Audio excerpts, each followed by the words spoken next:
reka mbasabe twongera amashi menshi cyane. Barakoze cyane. Uyu mwanya turashima Imana kubera ko dushoboye kuba hano.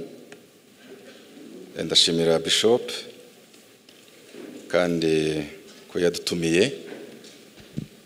Cyane cyane ngashima ko Imana yavyemeye.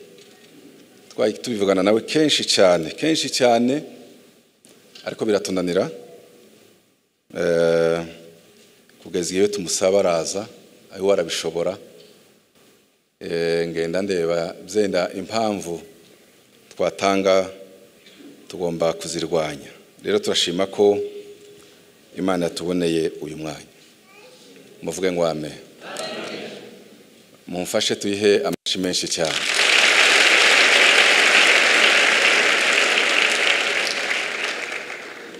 Cyakabiri ndashimira umukozi w'Imana Pastor Munongo. Nageza mwumva gusa ariko nari ntaramubona, ariko igiterane naramukurikiranye cyane.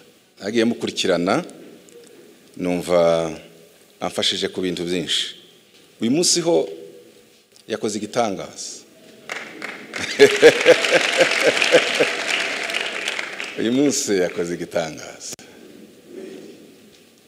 Asifiwe. Amen. Asifiwe. Amen. Jantangara ko abantu baba bagitinda kubidatindwaho. Muri iki gihe abantu bakijijwe simbizi kuri teme ijyanye n'uburyo wakunda ababyeyi bawe n'uburyo wakunda umudame wawe, ko bizaba ari ibintu bisa naho abantu bagitindaho cyane. Ese warakijijwe ariko wagize neza pastor. Reka ndebe abakozi b'Imana mbere yuko baje gukora umurimo baza bapfukama abadame babo bakabarambikaho ibiganza. Mbere yo kuja kubwiriza, mbere kuja gukora ikintu cyari cyo cyose, ukabanza ugaca bugufa akakubenisa. Bazamura amaboko. Yes.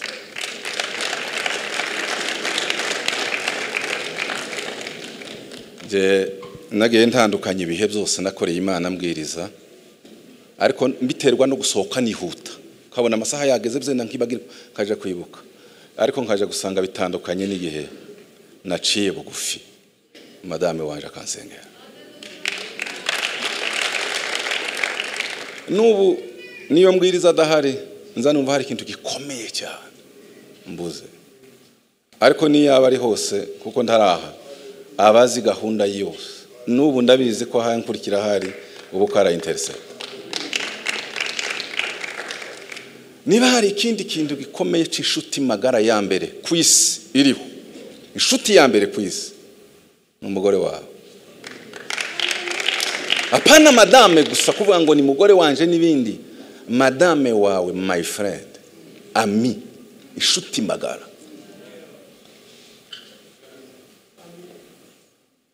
Ibyo bintu mugifite, ibyo bintu ntaho bizaba. Muvuge ngo amen. Mwongere cyane. Haleluya. Nimubivane mu nzira. Bibiliya ijambo ry'Imana riravuga ngo amasengesho yawe atazagira inkomyi. Umuntu wenyine ugomba kuyafunga akayadadira ni umugore wawe. Wakwitwa gute ko uri umukozi w'Imana cyangwa wakijijwe utemerwa na madame n'abana bawe? Apana n'abana. Sinzi nimba umuhungu wanje ari hano. Hari igihe ngomba kubwiriza, ngomba kuza ndeba ko bemera ko bahamye ko papa ibyavuga n'ukuri mu rugo. Bazaba bahamya gute? Ashaka kubabaza bazaba bahamya gute?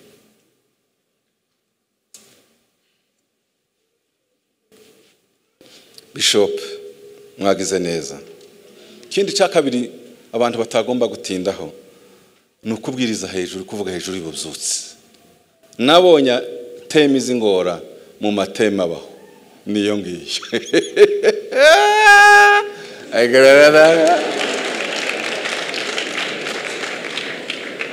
Kubera ko ubu byose ntubwigisha ububamo.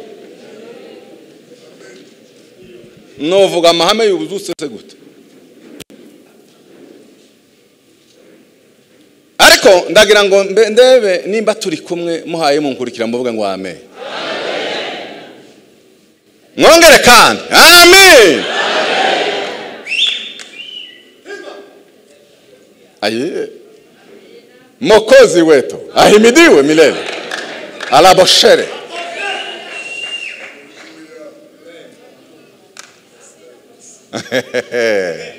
Yo.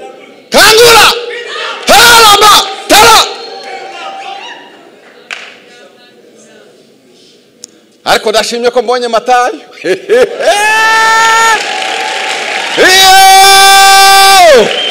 Muvuge ngo haleluya.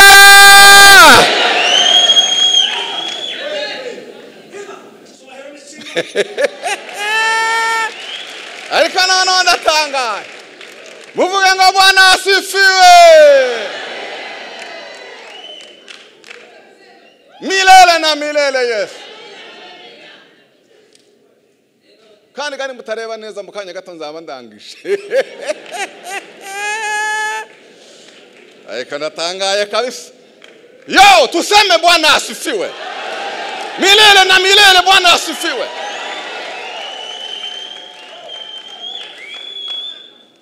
Igituma navuze ngo ndashimye ko nabonye Matayo.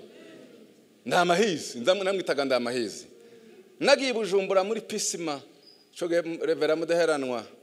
Niwe wari pasiteri waho na representa France. Bakora igiterane none ubagishira hanze maze mbona umwana w'umuhungu ha uririmba.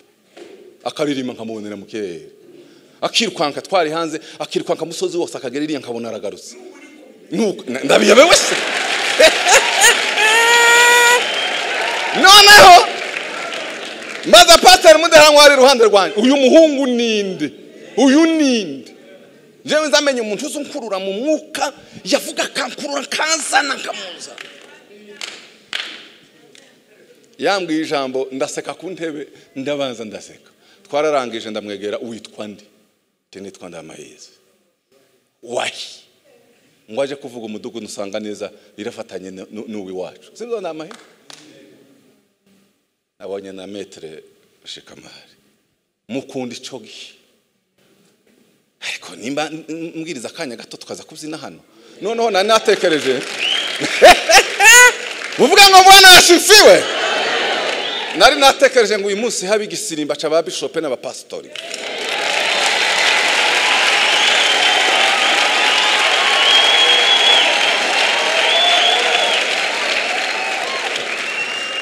Milele na milele Yesu.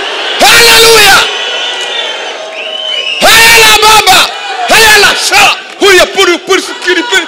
Ubutumzinye habe ikibazo ra.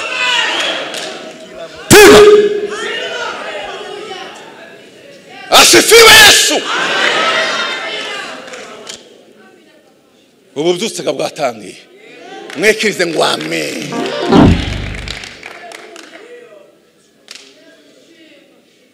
Ariko gasinogagaza babishopega nabangiye gukora ibikomeye.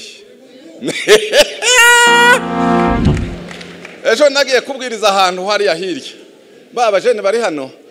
Ndababwira ngo nibaza babyina basirimba baza basirimbira kuri sujet de prière. Kuko igisirimba namasengesho sukubyina. Niba ari indwara muhaye muhudumiya muyibyinireho. Ko mwanumva neza? Niba ari ububyutse mu bubyinireho Imana izayumva mu ijuru n'imigeri muvuga ngo ububyutse muri urusengero. Ibyo rero nitugeraho turaje kubyina tubyine duhudumiya ububyutse. Huduma vuga ngo amen. Wagize neza bishop wareze neza. Watwohereje uriya musore aradutwika kimisagara. Twaza tubiyoberwa iyo byagenze. Mufate Bibiliya dusome mu izina rya Yesu. Akanya gato gusa mu minota mike kugira ngo tuje guhimbaza Imana. Muvuge ngo haleluya. Mwongere cyane haleluya. Yesaya igice cya 52 umurongo n'uwa mbere Yesaya ahandi reka nitonde tuganire buke. Yesaya 52 umurongo n'uwa mbere. Kanguka wambare imbaraga zawe Siyoni. Mwahabonye kera Bibiliya zanyu? Haravuga ngo kanguka wambare imbaraga zawe Siyoni. Ambara imyambaro yawe y'umurimbo Yerusalemu umurwa wera, kuko uhereye none utakebwe n'uwanduye atazongera kwinjiramo. Ndagira ngo mutinde kuri iri jambo rivuga ngo kanguka wambare imbaraga zawe. Isomo rya mbere twavanamo hano ni iringiri. Hariho ibyo dufitiye uburenganzira, hariho ibyo nakwita les droits zacu, hari ibyo nakwita ubutunzi bwacu, ibyacu tudafite tugomba gusingira. Kuko iyo usomye hano Yesaya arahanura ubwoko bwa Isiraheli, arababwira ngo nimukanguke, nimurangiza gukanguka nimugende musingira imbaraga zanyu dore aho ziri, aho zimanitse. Mwananiwe kuzambara muzambare gusa. Muvuge ngo amen. Aha niho nashatse kugira ngo tubanze turebe ububyutse ni negera sha. Ndagira ngo mbabaze, sinzi cyatumye zana bayi n'iri kote bankuja hariya ibaye nka portement hariya ubwo kwagarara hariya ririya hagarara kwa iri kote ni iryande ndaryambaye se ariko mfite uburenganzira bwo kuryambara, sibyo? Ubu byutse niki ni ugusingira uburenganzira bwacu twatunze kwacu, gusingira uburenganzira bwacu tutagize gute tutarasingira. Kuko ubu byutse niyo ntebe Imana yategura itorero rigomba kubamo. Iyo utarimo uba wicaye aho udakwiriye kuba. Noneho kuzuka rero ni ugusubira. Nico gituma yababwiye ngo zuka ugende ufata ikoti ryawe wambara imbaraga zawe.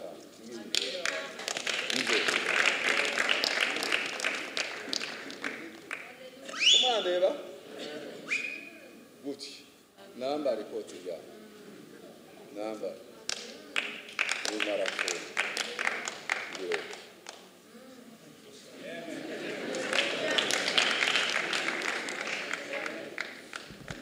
Iyo tuvuga ububyutse mu itorero ntituvuga ico dusabiriza, tuvuga no droit.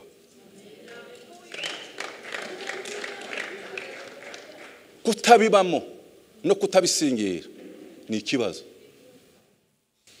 Kandi ndavuga ububyutse wewe ku giti cyawe, wowe kububayeho ukomeze ni ikibazo. Ububyutse rero se ikindi ni ugusubirana ibyawe, restauration, gusanwa, kwakira uburenganzira bwawe, kwakira imbaraga Imana yakugeneye kuva kera zikabiki zikabiza. Niba mwumvise muvuga ngo amen. Mwongere cyane amen.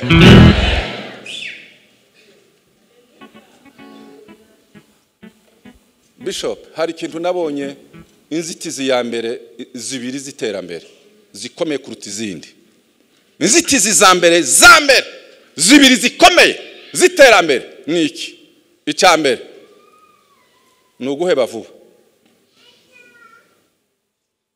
Ni ukuvuga ngo wasindwa none wongera wasindwa n'ejo, wongera wasindwa n'ejo bundi ukavuga ngo birarangiye ukaba bivuyemo. Nico kintu cyanyuma, niyo obstacle yano iza yicare isite. Umuntu wese uheba vuba akumva ko byamurangiranye ntaho azagera. Ngiyi inzitizi ya mbere ikomeye. Reka mbabwire, Mukristo agwanye na Paul akamukubita hasi yaramubwiye ngo sha wibeshe iyo nguye mbagize nde imbabyutse nukuba ngo ntugomba guheba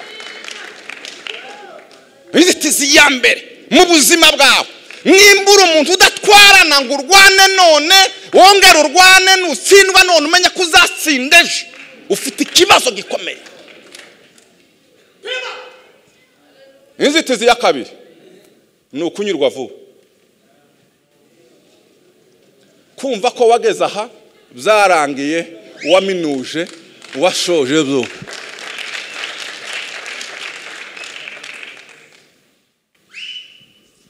Muvuge ngo haleluya, mwongere cyane haleluya. Kumva ko waminuje,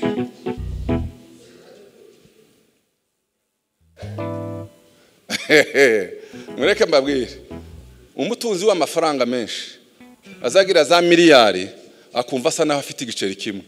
Uwo muntu wumva ko agifite igiceri kimwe azakomeza atunge, ariko wumvise ko miliyari zagezemo akicara agashira kuguru kukundi ejo bundi azakena. Yanyuzwe vuba. Abantu benshi baranyuzwe, yavuga kundi mirimwe igitangaza kirabaye, yagira ikiniki ngo nageze muri some. Ninde wakubwiye ko bibiri aho ugeze ntaho uragera, uracyari hasi, ugomba guhora n'inyota ya buri gihe.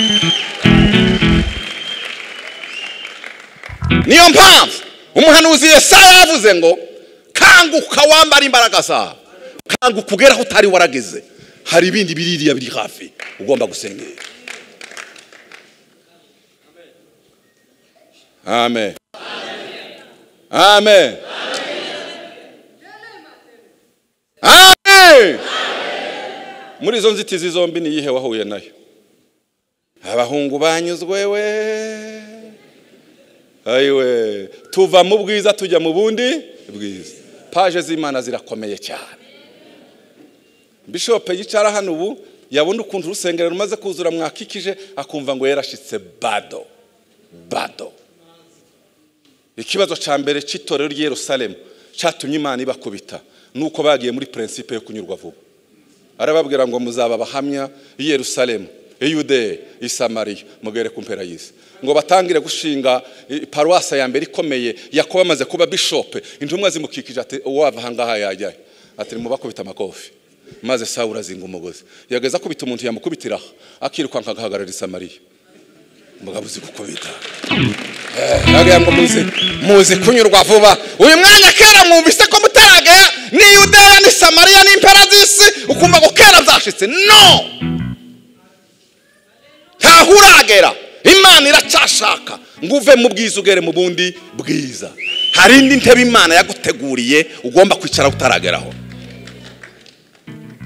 Ubu byose niki ni uguhora uva mu bwiza ujya mu bundi bwiza.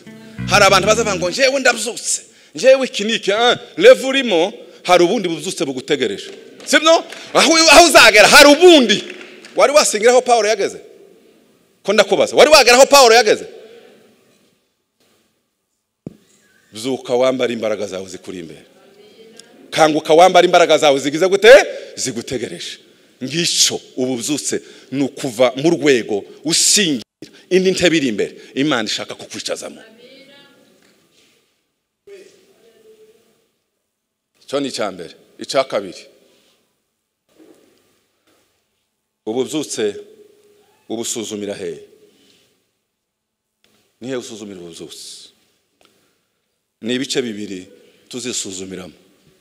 Icya mbere, uzasuzumira umuntu ko ari mu bubyutse yabaye nkutera intambwe, umusuzumira ku buzima bwe, imbuto, uko ubuzima bumeze. Imbuto bundi reka mbereke. Iyo usomye mu bijyanye n'umwuka wera bawugereranya nk'inuma. Inuma rero iba ifite amababa abiri. Ntabwo inuma yagurukira ku ibaba rimwe rirasemboriza imbuto, izindi zigasemboriza iki, zikerekana iki, impano, bigakunda bigakura. Imbuto niki? Ni uguharanira kugenda winjira mu shusho ya Kristo. Iyo ni revival ya mbere. Icya kabiri ni ukugenda winjira muri power ya Kristo. Ukuboko kumwe gukora kw'imbaraga za Yesu, ukundi gukora kw'imbuto. Ngaho aho usuzumira ubu byose. ni ukuvuga ngo ububyutsi bufite n'itorero ryageze mu bubyutsi, ugomba kubanza kureba impinduka ziri mu buzima ni izihe, warangiza ukareba n'impinduka zo mu buryo bwo gukorera Imana, kuko impinduka zo mu mbuto zerekana ishusho ya Yesu ku bandi, naho mu mpano zikerekana power ya Yesu ku bandi. Ibi byombi rero bigomba kujyana. Reka mbereke umwanditsi umwe yaranditse gutya ngo, aravuga ngo igihe uzumva kuri umunyabyaha ngo nicyo gihe uzaba ufite ubuzima bwiza mu mwuka. Nimwumve namwe contradiction. Igihe uzumva kuri umunyabyaha nicyo gihe uzaba ugize gute ukiranutse. Igihe uzumva ko ukiranutse uzaba warapfuye. Bivuga iki? Bivuga ngo igihe cyose uzumva ko hari akantu katagenda uvuga ngo Mana mbabarira, isengesho rya murafukama amaraso yawe data neza, Mana mbabarira, ni ukuvuga ngo uba ufite vie spirituelle iri nziza. Niyo mpamvu revival yo yaje habaho repentance yabo, haba kwihana buri gihe. Kera itangira habaga indarasi, buri muntu wese agizera ngo yingira akumva ko ari umunyabyaha, Mana mbabarira, Mana mbabarira, nuguhora kuri robine uri mukaraba. Ngiyo revival. Naho itari mu bubyutse uzugenda gucyukwa mvura umutagatifu. Reka mbereke iki kintu kugira ngo munumve. Hari karamu mufitaho kugira ngo murebe revival ko ibimeze. Pikaramu kidogo mbereke uko nabigenza. Murabona nk'ubu hano ko murabona niki gihari nagize nasharatuye ku rupapuro, abari hari yako barabibona. Okay, reka nongere ngaragaza. Hari cyo wayibona hano kuko utabibona. Dore itandukanije. Iyo ubuzima bwejejwe agatashe gatoya kagiyeho kaza kaboneka, iyo bwabaye curaburindi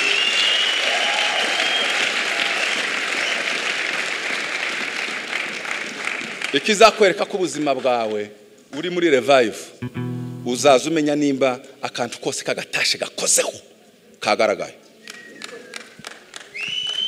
Hari abantu babaho pe nubwo yatukana, nubwo yahangana n'abantu, nubwo yakwiba, nubwo yagira akumva n'umutagatifu, ariko undi yasitara kundi gusa amuganda kafa sinoba byenda namukomerekejera, ukazusigara wisuzuma karara adasinzira sinoba namubabaje. Revival izabira aho ngaho karara adasinziriye. Muvuge ngo amen. Amen. Mwongere cyane haleluya. Ariko ikindi revival izikora so kugenda gukangurira kwereka uko ugomba guhagarara, izi active imbaraga zigakora mu itorero, ubwiza bw'Imana n'imbaraga z'Imana zigatembera zikagenda. Haleluya. Abo twajyanye muvuge ngo amen. Mwongere cyane amen. Ubu byose ibi byombi naje kubisobanura nyuma. Ibi ko ari bibiri ndaje kubisobanura. Reka mvuge icya gatatu. Niba mwankurikiye muvuge ngo amen. Nababwiye ngo sinzamenya kwigisha hejuru y'ububyutse, ariko ndarango ko turajyana ko muragenda musingira. Icya gatatu. Asifiwe Yesu. Asifiwe Yesu. Icya gatatu. Ububyutse ni umusaruro y'imbuto iba yarabibwe. Ububyutse ni ibisarurwa, urasarura, ntabwo ari cimeza. Ububyutse ni imbuto ugira gute usarura. Nubona ahantu habaye ububyutse uzamenye neza ko hari imbuto yabibwemo. Haleluya. Uzamenye neza ko hari imbuto yabibwemo. Nagira ngo ikintu kiza kintangaza munkurikira aha hantu ndashaka kuvuga kanya gatoya. Ni uburyo Yesu yari umuhanga ukomeye cyane cyane.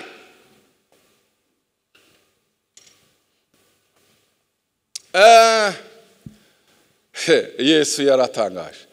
Yageze aje kwigisha isomo ntazana ingero zo mu ijuru, akazana ingero zo mu isi.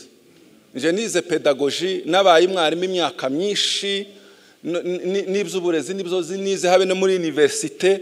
Umuvure pedagogue azazana amasomo akayasobanura bijyanye n'ibyo umwana haye yumva. Niyo mpamvu tuzatuzana materiel didactique, ibikoresho umwana akabibona kugira ngo yumve isomo. Nimba hari umwarimu wa mbere wari ukomeye wabayeho ni Yesu. Umunsi umwe agiye kwigisha hejuru yo kwizera, tiyatangira kuzana za formule zikomeye iriya. Arababaza gusa. Mwumva kuntu Yesu yagaza asobanura. Arababwira ngo bigishwa ati ninde muri mwebwe umubyeyi umwana yamusaba umutsima akamuhereza ibuye, ati biragatsindwa birakanyagwa ibuye. Nimutekereze namwe mama kuriya yamwigishije umwana we akamusaba umutsima yamara akamutamika ibuye. Hari uwo mubyeyi wabaho? Aramubwira ngo ntabwo bizabaho, ntibizabaho, biranagatsindwa ntibizabaho. Aho yamusaba ifi akamuha inzoka, ati ntawe. Namwe murabuzuva ko ntawe. Hari umubyeyi wahereza umwana we bene ibyo bintu? Aramubwira ati aho none ko muzi guheza ibyiza muri babi mwebwe mukamenya guhereza abana banyu, njewe so mu ijuru muri kamere yanjye ndi mwiza ko mwana none mwe muri babi mukamenya gutanga ibyiza kubera imbabazi mugira. Njewe ndi umubyeyi amemeta mwiza ni gute nabima ibyo mwansabye. Atese ko muranumva? Ati nimuzaza musaba rero ntimukaze mugenda mushidikanya, muza mumenya ko mwasaza umubyeyi uguhereza akakurya umwana agize gute aguhereza. Noneho mbereke iki kintu rero. Iri jambo nageze ndisoma nkiri umuseribateri sinaryumva. Nuba abatarabyara nti muhaye muryumva kubwirwa amakuru n'ibyo wiyumviye n'ibyo wiboneye biratandukanye. Umwana wawe aza gusaba ikintu ukaza wumva imbabazi imisonga kirava mu birenge ikazitukura mu mutima, siko bimeze? Kurya rero konfikera yabyumvise uko yarabyaye kurya biza bitikura ukabona umwana wawe hagira gutya ukaza wumva bihaye bitikura. Niko utangiye gupfukamo habwira ngo data wa twese uri mu ijuru we nawaza yahagira azayahagira.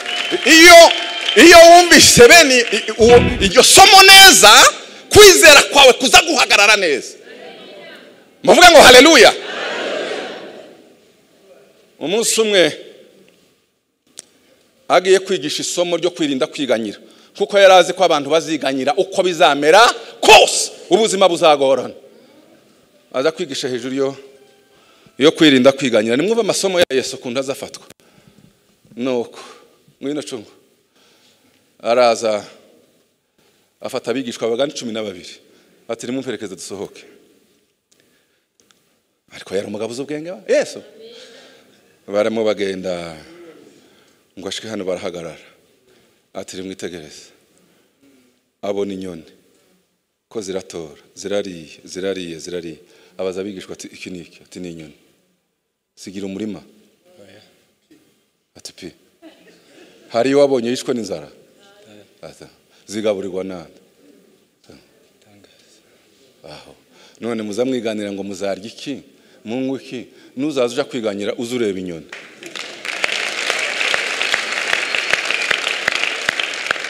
Murumva yari verse biblique. Nimumva umwarimu ukomeye aratambuka gutya ati banka witegereza ururabo. Ararurebye ati habe na mama Bishop ntabwo ari yambara rose imeze gutya. Ntabwo ninde uzurudodera rugira izine rugira tayere none se rudoderwa nande? Ati ntawe izine turayizi se. Aho muri mwese hari wari wambaye ikurere isa gutya? Ati ndaye.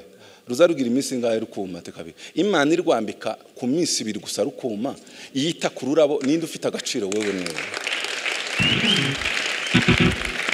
Nkaho yagize gutya ngo muzasubire mwiganyire. Mumwe haleluya.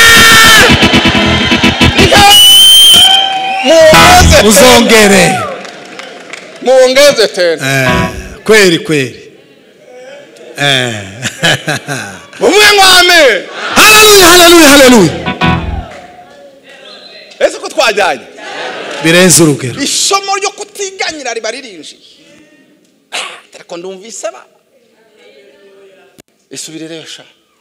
Noneho naratangaye. Umunsi umwe ndimo medita kuri iri jambo. Nari nkibaka imisagara. Ubu ngiye kurangiza mu mbabarire. Noneho baye medita kuri iri jambo ndasohoka gutya mpagarara. Oya ntinda ariko ndi meditaho. Nani sohotse gusa nari medita kubera izo nabonye. Mpagaze gutya ku muryango ariko umuryango apana ku muri usohoka hanze muri salo. Umuryango werekeye ku gikona aho madame batekera n'umukozi. None ngiye kureba gutya mbona ubunyoni. Muzamubona bwa bunyoni butaza butinya. Buto gutya. Buraje neza kampagaza imbere. Ukampagaza imbere ngasinga ijisho. Ugasinga ijisho karasimbuza karasimbutse ngo gahari mbona karatoyi. Ngoje kwitegereza mbona ko karatora indete z'umuceri zagiye zitakara. Numva umwuka arambwiye ngo tegera nkwigisha ati Yesu. Niki cabwiye ko kano kanyoni iwawe ko byeze.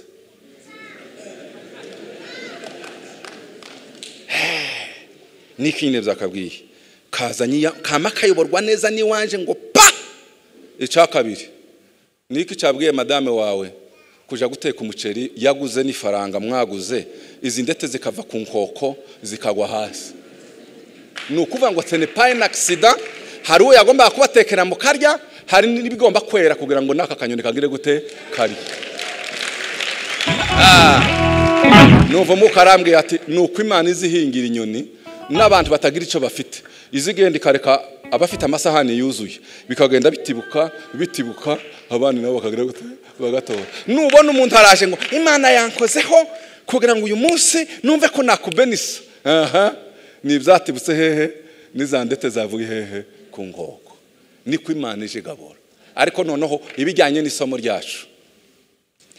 Umunsi umwe ariko ndangiriza kuri urwo rugero. Araza ngo ashike arabasohokanye. Atese iki niki. Ati ni umuzabibu.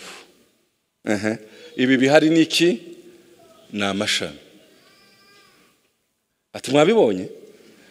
Uyu muzabibu uraha naya mashami ngiye kubasobanurira. Njewe ndi igishitsi. Ndi igiti. Nije muzabibu nyakuri. Iki gishitsi nico kimanuka kikagera hahe mu butaka. Nico kivoma. Mwebwe amashami abandi mwese muri iki muri amashami. Dora gakiza kishami nuko gakomeza gafashe hehe ku gishitsi. Iyo ritanyutse rikavaho birigendera gute riruma. Agakiza kaco niki nuko bikomeza. Nukuvuga ngo ishami ntirigiraho rivoma rigomba konka ibivuye hehe ku gishitsi. Icyakabiri amazi atemba mu gishitsi ntabwo yatandukana n'amazi seve itemba hehe mu mashami. Yigishike apana kwizera, tiyigishije kwirinda kuganya, yigishije ubuzima bwa Gikristo bw'ubuzutse. Ikiza kibuzana ni uguhora uri connecte. Mu bundi buryo ubuzutse ubuzima bwa Gikristo ni ubumana wonka mu Mana.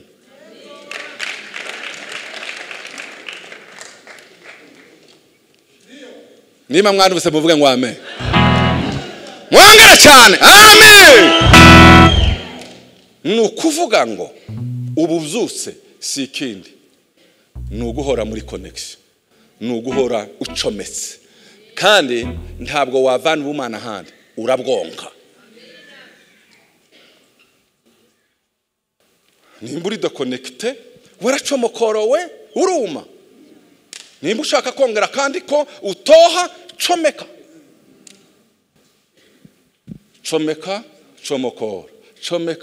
Comokora kugira ngo udetermine icurico uzureba eta yawe uracometse cyangwa waracomokorowe.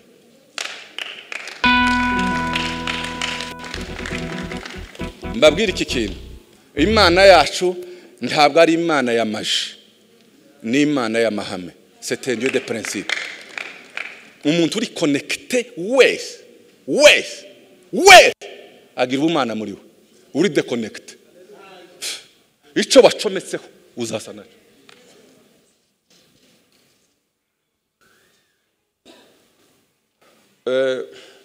umwuka yanigishije kuzaza tuja mu bintu biri pratique. Ngiye kubabaza iki kintu mwese. Iki kintu cy'ububyutse ndavuga ibintu nka bitatu. Icambere bishingiye ku mahitamo yacu. Ica kabiri ico navuga nitwiha umukoro hari ico twakora, sibyo? Ica gatatu iyo ucometse individuellement ku giti cyawe tugacomeka twese niho havuka revival iri collectif. Ni ukuvuga ngo reveille rusange itangira kuri reveille ku giti cyawe. Nacometse nkakuye gacomeka kakuye gacomeka twahura tukaka. Noneho ndashaka kubabaza iki kintu kugira ngo tuje muri pratique, apana theory. Genda ucomokore kuri telefone, ucomokore kuri social media, ucomokore kuri za nshuti zawe. Wa mwanya wari waracometse ugarure mu cyumba cy'amasengesho utinde icumweru cyose uri wenyine. Nuvamo ukimeze uko winjiyemo uzavuga ngo ijambo ry'Imana soko.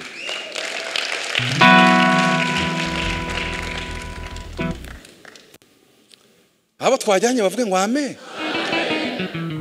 Mwongera cyane amen. Dore ikibazo cece y'imperuka ifite. Cece twakira hanga. Ariko vie privée. Ubu bisho tubajeje aba basore bose baza babyina. Ibihe bagira byo kwiherera n'Imana yabo bonyine gusa. Bonyine. Ukabibaza wabona bake. Ariko uwo mubaza umwanya acometse kuri telefone. Baza bicura mu rukerera umasa 10 ikintu cyose cyambere akangukiye ni telefone haje kureba. Ntakangukiye kuri Bibiliya, ntakangukiye apfukamya senga, akangukiye kuzareba gusa. Fwi hano kuntu baza none urambwira ngo revive iraturuka he? Ugomba guhindura imyitwarire nimba ukeneye revive.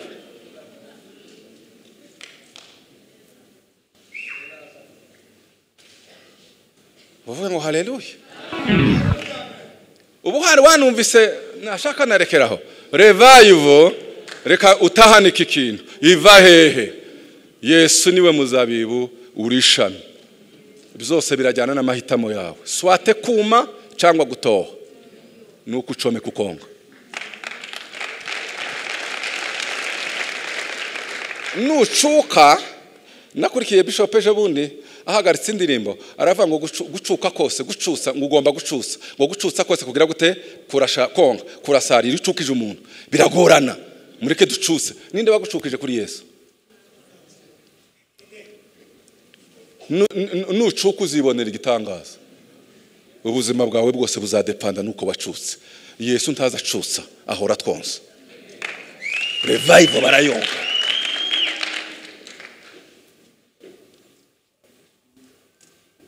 Icyo ni cyakangahe navuze. Mvuga icyakane ngiye gusoza. Asifiwe milele. Asifiwe milele.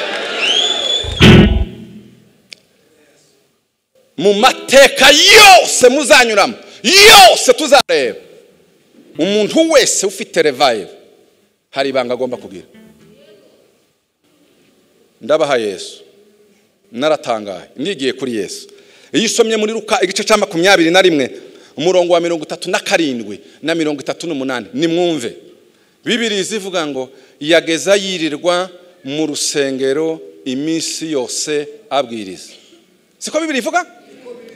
Ngo bwakwira akaja ku musozi wa Elayono akarara senga. Ikintu cyantangaje iminsi yose. Nimuvuga mwese iminsi yose. Iminsi yose.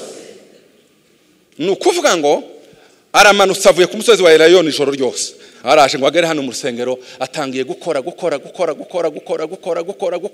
Amasaha y'umugoroba yabango paf agasura kandi akazamuka akiruka yashika ku musozi wa Elayono agapfukama amasaha 12 agatogota kavuga akumva inyoni ngo burakeye akaja mu rusengero akabara hagurutse agasura kirukanga akaza mu rusengero agatangira agakora yarangiza abwira agasura kandi akazamuka ku musozi wa Elayono. Nukuvuga ngo yararaga muri connection akirirwa muri ministry. Nimurebe sasa ubuzima bwa Yesu. Aho Yesu yabaye narabigenzuye. Nta sengesho publique muzasanga kuri Yesu cyane. Ntari. Nta sengesho riri publique muzasanga kuri Yesu. ukeretse gusa ikiri public yagaze akora yari gutanga order yagaze atanga amategeko gusa muzasome n'igihe yageze kumva yaraza yaramuhamaga ngo Lazaro sohoka Lazaro yamazamuka muzasome n'umusagaburira babandi 5,000 yafashe umugati gusa arawushimira imbaraga zo gutegeka uzivanaho warayipfukamye ngiyo revive iva muri connection. Revive ni iki? Ni ibifatika n'ubuzima buhindutse yaraye yonka bakabona ubumana butemba ni ugukora mu mbaraga zikomeye sibyo ni hari babibonera ahangaha ariko haraho babikuye mubahe uzubyuka uvuye abaririmbyi murare kuri za matera 5 mwirorosi ibirengetse 6 ugone kuva saa 3 ubyuka indi saa 1 amazi babamduke n'uwikubita hano akabari utangira muri ministry uvuye mu birengetse na za matera n'amashuka amazi ngo ijwi risohoke girukana abadayimoni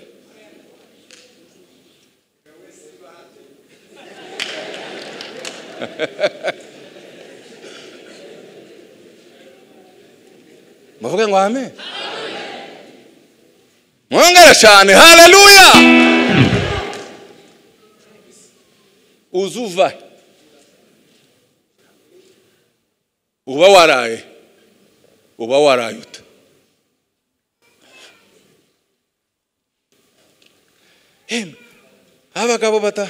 abagabo no gusengera ibiryo batakibishobora ngo kera twabisengeye kera ngo kera Imana yarabyejeje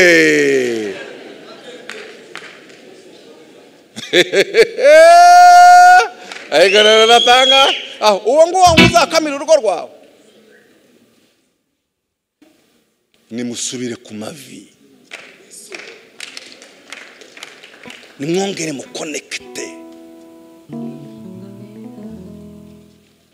Satani arabizi nigeze gusoma ikinyamakuru rimwe kivuga gutya ngo Satani yakoresheje inama arangije gukoresha inama ngo abwira abadayimoni biwe arabohereza sinshaka kuja muri organisation y'ibyo Satani azakora arabohereza arababwira ngo mugende mubuza abantu gukizwa mu control ya Afrika Amerika isi yose mwimira abantu gukizwa abadayimoni baragenda ngo barimira biranana ngo nyuma baje gutanga raporo ati batuna n'insengero ziruzuye ati okay ziruzuye ati yes none dukore gutya ati okay ubwo byuzuye mwayishuwa aho ngaho reka tugire dutya mureke insengero zuzure ariko ntizigira ico zidutwara baba bakristo bari inefficace batagira ico bamaze ati niki mubabuze guhura n'Imana yabo mubahindure busy nimara kubahindura busy niba da connectinga n'Imana bazabaha insengero zuzuye zitagira ico zitwaye ati none tubagire gute mushira ibiba okipa muri telefone muri computer mu modoka huzureza amajurno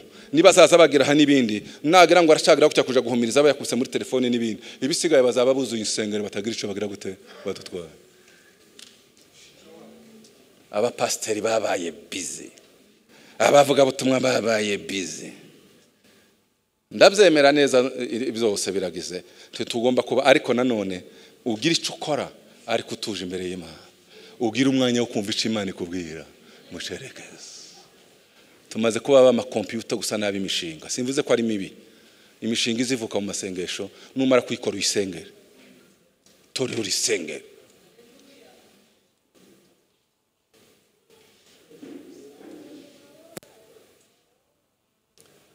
twaba twajyanye mukava ngo amen uwo ni Yesu nimba yari umwana w'Imana kugira ngo ashobore umurimo kuri iyi si yageze arasenga none wowe uzatekeza ngo uzabigenza ute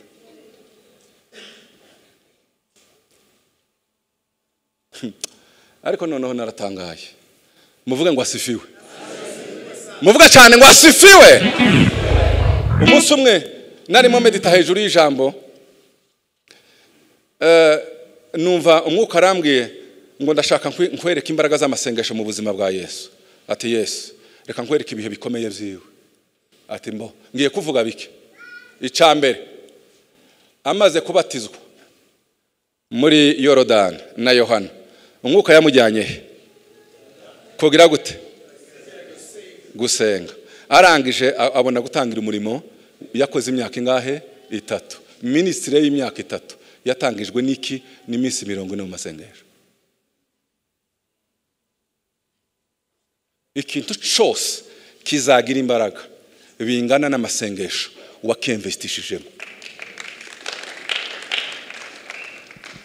Yereka Imana, mana dore ministry ngiye gutangira public. Mana ministry. Imana iramwemerera. Muzasome biravuga ngo avigarira, ngo ashigariraya, ngo yuzuye imbaraga z'umwuka. Nukuvuga ngo yari yabanje gusavinga, yari yashizemo. Ikindi cya kabiri kamvuge gusa ndangizaho, agiye amaze gukora ministry yagomba guhitagamo abazasigira umurimo. Leadership yose ikomeye ni succession, sibyo? Mbere y'iko ahitamo 12 kiyafuye kwa amatoranya ngo mfite experience nagendanye nabo maze kubamenya. Never aja ku musozi gusenga amasaha 12 atoranya abantu 12. Nukuvuga ngo buri muntu yari kwamusengera isaha, Imana ikamumwereka. Nukuvuga ngo intumwa agomba gusiga yabandi tangizanije niki n'amasengesho. Kuko succession gutsimburwa naho byarebe.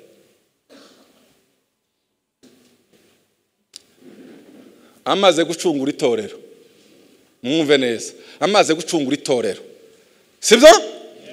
Niki yarisizemwe umurage. Igice cya 17 cya Yohana yakoze iki? Yarisigiye amasengesho. Aravuga ngo mana muzasome kira gice cya 17 cyose, aravuga ngo nakubahishije mwisi, naje ngarurira cyacubahiro nari ngize gute nari mfite, nsenge yaba ngaba wampaye, senge n'abandi bazaza. Nukuvuga ngo umurage yasize icyo yadutwikirije niki n'amasengesho. Reka rero nkubwire, niyo unaniwe n'igituma kibyuka Satani atarakwisha, azagira ngo aturuka agasanga amasengesho yaratugoseye Yesu. Narezire tuzabugezeho nutayirindisha amasengesho uzaba ufite kibazo. Uwo ni Yesu. Reka mvuge eglise primitive, itorero rya mbere siyo yatsimbuye Yesu. Murebe igituma byagize revival. Iyo usomye muri byakozwe n'intumwa igice ni cya 2 murongo wa 42 47 haza havuga gutya ngo bahoraga iteka ryose bahura bakumva ibyo intumwa bagira gute bigisha bagasenga bakamanyagura umutsima iminsi yose. Ko muranumva? Noneho ni mu gice cya 2 ukagenda wagera mu gice cya 6 Satani amenya ko ari ryo banga, ngo amara kumenya ko ari ryo banga ateza ikibazo mu itorero rya mbere. Habaza mirimiri naho gani impamvu zo kugira ngo zirangaza abigishwa batakaze purpose, batakaze umurongo, ngo abafakazi babagira iki batangira kwivovota, twebwe ntimuzamutugira gutya n'ibindi. Intumwa zibazabimenya ati yo tipe shitani yinji, aho kurekura bahamagara itorero ryose, nimushaka abagabo b'ubwenge bicare kuri uyu murimo, twebwe tuzakomeza kubwiriza ubutumwa no kugira gute no gusenga. Iyo barangara kidogo ngo babaye busy, bari batakaje banga ry'iki yarevayo.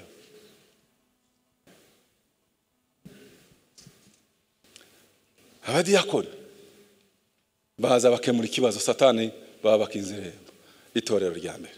Mureke mbabwire, nishake ndekera aho ngaho, urebye mu mateka yose ya revival, yose nta hantu habaye revival abantu batari connected.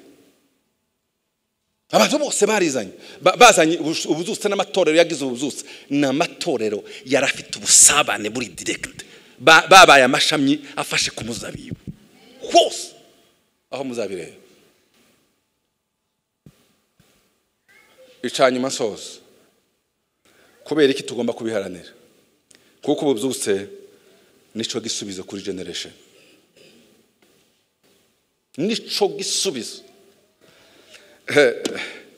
Nimba tukiri kumwe reka mbumve muvuge ngo amen, mwongere cyane amen. Nasomye mu byakozwe n'intumwa ndatangara igice cya 4 umurongo wa 23 kugeza 31. Musome aho hantu. Ikintu cyantangaje hano, reka byenda mbere ikongera ku gice cya 4, reka mbahebukeya ibyakozwe n'intumwa. Igice cya mbere bahawe isezerano ry'ubuzutse, muzahabwa imbaraga umwuka wera nagira gute nabamanukira. Igice cya kabiri revive irabaye, Pentecote ubuzutse buraje. Igice cya gatatu imirimo y'ubuzutse itangiye kugaragara. Petero na Yohana ngo bagende ku munsi umwe kuja gusenga. Umuntu ubanye n'ubumuga arasharavuga ati ngawe duheze ifeza, ati ifeza nizamuti dufite, haguruka mu izina rya Yesu ube muzima. Binjiranye mu rusengero, umujyi wose uranyeganyeze, wose uranyeganyeze, ngo unyeganyega abatambyi n'abasaduka n'abandi barabafunze, ngo babafunge barabakubise. Cyo ni igite cya gatatu. Baravuga ati ntimuzongere kuvuga ibijyanye n'uyu mugabo n'uyu Yesu, muzabireke. Bageze mu gice cya kane. Igice cya kane bamaze kubacecekesha babakubise bagize gute, sinashatse kujya kure, ngo baje gutanga raporo mu babo. Barababwira ngo batubwiye ngo ntituzongere kubwiriza ubutumwa bwiza, kandi baduhanye ngo ntituzongere. Nimwumve isengesho basenze, musome muri ico gice. Ntibavuze ngo Mana kubita bariya bayobozi bacecekesha. Bavuze bate? Iyo usomye ariho nsoma gusa igice ca kane murongo wa 23 kane 23, ibyakozwe n'intumwa. Bwana asifiwe. Ibyakozwe n'intumwa haravuga gutya ngo kane 23, nuko barekuwe basubira muri bagenzi babo babatekerereza ibyo babwiwe byose n'abatambyi bakuru n'abakuru. Nabo babyumvise bavuga n'ijwi rirenga n'umutima uhuye, babwira Imana ati databuja ni wewe waremye ijuru n'isi n'inyanja n'ibirimo byose, kandi wavugiye mu kanwa ka sogokuruza Dawidi umugaragu wawe ubivugisha umwuka wera ngo niki gitumye abanyamahanga bagira imidugararo n'abantu batekereza iby'ubusa? Abami bo mu isi bateje urugamba n'abakuru bateraniye hamwe kurwanya Uwiteka n'uwo wasize. Ko baratanga raporo. Kandi koko Herode na Pontiyo Pilate hamwe n'abanyamahanga n'umuryango w'Abisiraheli bateranire muri uyu murwa kurwanya umugaragu wawe wera Yesu uwo wasize. 28 ngo basohoze iby'ukuboko kwawe n'ubwenge bwawe byategetse mbere byose bitaraba. 29 kandi none nimwumve isengesho. Kandi none Mwami Imana reba ibikangisho byabo, uha abagaragu bawe kuvuga ijambo ryawe bashize manga rwose, ukiramburira ukuboko kwawe kugira ngo ukize gukora ibimenyetso n'ibitangaza mu izina ry'umwami wawe Yesu Kristo. Bamaze gusenga aho bari bateraniye haba umushitsi, bose buzuzwa umwuka wera bavuga ijambo ry'Imana bashize manga. Ndashaka kubabaza, nimwumve iri sengesho. Bakubiswe, babacecekesheje, ntabwo basengeye opposition. Mana urabona aba bantu ukuntu byagenze, barwanije umurimo nawe ubamenye, ubiyiteho, uhondahonda imitima yabo uyihindure. Babarekeye uko bameze, bamenya kuko isi nta kundi izahinduka, ni kwihora izarwanya ubutumwa bwiza. Ariko igisubizo cyazo ni imbaraga zibarimo, ni revive.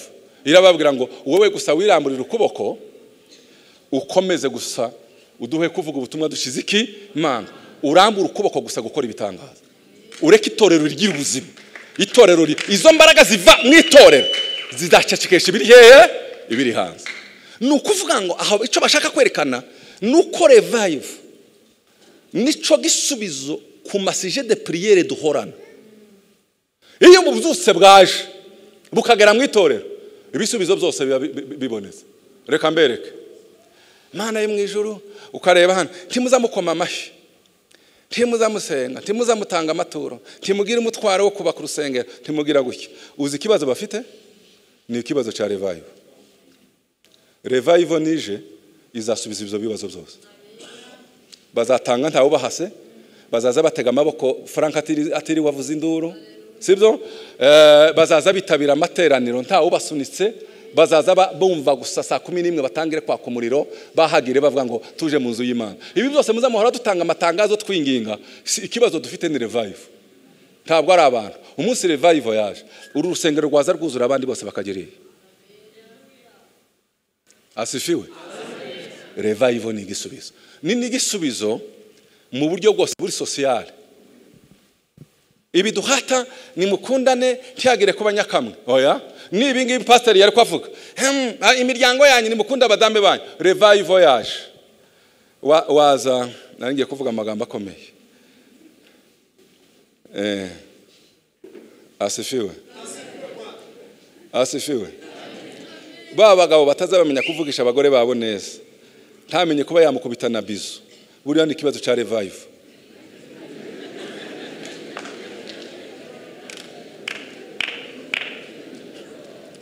Mureke mbabwire iki kintu. Munumve neza. Muvuge ngo haleluya. Hari abantu baza bavuga ngo ngo jenda uburinganire n'ibindi. Uburinganire ntabwo buzanwa n'amategeko. Uburinganire buzanwa n'ubukristo. Kuko icisha uburinganire ni icyaha. Ikigarura uburinganire ni ikinesha icyaha. Revive yije wera imbuto za Kristo usa na Yesu. Iyo usa na Yesu uburinganire buba burimo. Ninde wambwira ngo nigishe kumva ko nguko nakwitwara kuri madame ata no mubabaza iyo mubabaje mbababaye. Uburinganire bwaruzuye. Je nzavuga ngo ubundi mwitorero uburinganire ntabwo akabaye citegererezo cuzuye. Nukuvuga ngo revive iyo yaje mugenzi wawe angana arakuruta. Ureba mugenzi wawe kwakuruta. Iyo ni revive. Ariko iyo gihaye wumva ko wikunda wikururira n'ibindi. Revive iba yapfuye. Iyo yaje haza urukundo. Nta muntu waba iruhande rwawe ngo abimfubye uri wenyine ngo yumve ko ari wenyine uhari. Urukundo zambuto ziraza. Revive ni igisubizo. Reka nakubwira. Revival izana n'umutekano wose. Umunsi revival yaza abapolisi bo ryama mu nzu bakaruhuka. None aba bantu bose biba bakazana umutekano muke bakijijwe bose bagakizwa n'Imana ibintu byose bubandi bugashira n'ibindi. Muzarebe imigi yose yatunganye ni imigi yageze mu butumwa igakonvertisa bajya baburiga bose. Iyo bakijijwe umutekano se mubiki wasurugaturuka he. Ni ukuvuga ngo ni dutanga ubutumwa revives niza izaba igisubizo ku itorero, izaba igisubizo ku miryango, izaba igisubizo ku gihugu. Imana ibagirire neza. Mwakira ubutumwa bwande bwa Kristo.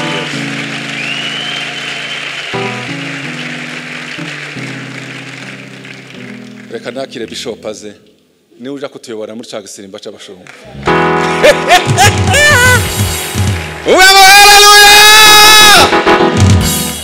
Imana ibagirire neza. Turabakunda cyane. God bless you. Merci.